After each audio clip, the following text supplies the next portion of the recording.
जय जगन्नाथ फ्रेंड्स।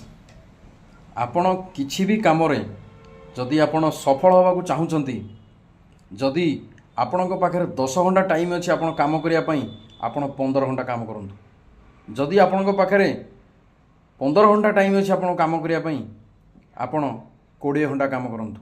जदि आपणक पाखरे बंधु 18 घंटा काम करिया पई समय अछि ना, ताहाले 24 घंटा काम करंतु। किछि भी काम करचंती करंतु। आपण एटा मने रखंतु, भगवान आपणक पई बहुत बड़ आशीर्वाद करचंती। आपण निश्चित भाव में जदि आपण काम को भल पाती एवं आपण जेकोसी काम करंतु ना, कहीं कौन काम छोट हो न थाए। जो काम करी आमे आम पेट पोषुचे से काम आम पई भगवान का आशीर्वाद बोली भावन्तु।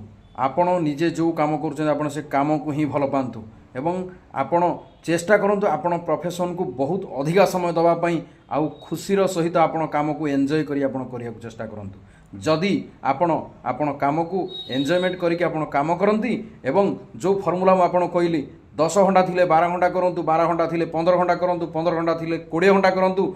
जदि 18 घंटा आपण पाखरे समय अछि, 24 घंटा फ्रेंड काम करंतु। देखिए आपण सक्सेस निश्चित भाव में हेबे। आपण को फेल्युअर आपण पाखक आसीबो नाही। जदि आपण फेल्युअर होती, भगवान आपण को सक्सेस कर देबे। जय जगन्नाथ।